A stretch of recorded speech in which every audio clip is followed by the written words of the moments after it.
Hey everyone, welcome to Zenny62 on YouTube and Zenny62.com. I've had, since as long as I can remember, going back to when I was a kid, the utmost admiration and respect for the office of the President of the United States. This is Zenny62. Why? Because I was born in 1962. A lot happened in 1962. It was also the year of President Kennedy, and just the year before he passed on. He left us. He was killed. I grew up at a time when we came to expect greatness from our government. Kennedy said we were going to put a man on the moon, and he laid the groundwork for that to happen after he died. We had under Johnson the Great Society program. And of course, we had some negatives. The actions of Richard Milhouse Nixon that led to Watergate. And I watched him resign before the walls closed in on him and he was forced to be thrown out of office. But in all, I've watched Kennedy, yes, watched Kennedy, Johnson, Nixon, Ford, Carter, Reagan, Bush, Clinton, the younger Bush, Barack Obama, and now Donald Trump. Of all of those presidents, it didn't matter the party. I always held the highest respect for the office, and I still do. That will never change. I'm on the White House press list. I'm on the special counsel's press list. I've been afforded a chance to see a side of government few see. And I built my media company around it. I came to view politics in a different way. In fact, there's a book I've talked about before, but I can't never forget it, and I have to mention it today. It's called The Irony of Democracy by Thomas Dye and L. Harmon Ziegler. And it's a unique perspective on politics about how, well, elites run the country, right? But think about that. There was always, regardless of whether it was Democrat or Republican, a almost unwritten, if you don't think about the Constitution for a moment, rule that the office isn't about you. It's about the greater good of serving the people. And you always expressed empathy for those who didn't have what you had, or your family, or people who look like you. So it's in that context I have to say, Donald Trump is president of the United States, but Donald Trump does not care about America. I never thought I'd say that until the events of the last 3 days, indeed the last week. He just doesn't. I've tried to give him a lot of chances to be that president that cares. When I say that, give him a lot of chances, I mean in my mind, hope that he would grow into the position. I understand, according to Michael Wolff's book, Fire and Fury, he didn't expect to win. And be a real man of the people. But he doesn't want to be that. He wants to be a person who divides and hurts. And what drove me to this conclusion was a tweet he put out today about, 4 hours ago now, 5 hours ago, just after Emma Gonzalez, the 18-year-old student from Marjory Stoneman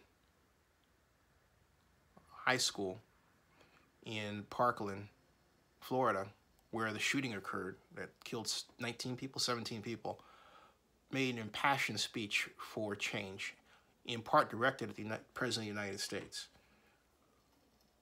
Instead of saying via tweet, "I hear you," he responds with words to the effect of, when the Democrats held both the House and Senate, they didn't pass gun control. We didn't pass gun control. under the Obama administration. In other words, he so has Obama, President Obama, 44, on the brain, even during a period of suffering, of national mourning, but not for him, that he has to remind you of what didn't happen, he thinks, during the Obama administration. That's how cold this man is. That's how much he shows on a regular basis. It's about him. He doesn't care about you or me. This is a man who quite literally tricked the South into supporting him. And I say tricked because it's not just that he's not Southern, but he took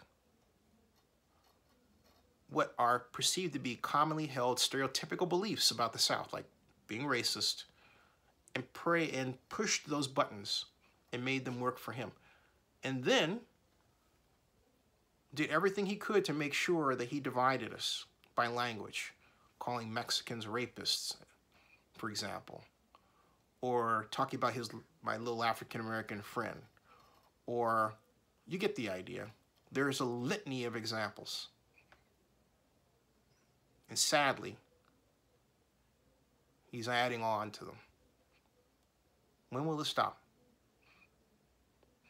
This is not a person who leads. This is a person who upsets. He is not interested in seeing that you are truly better.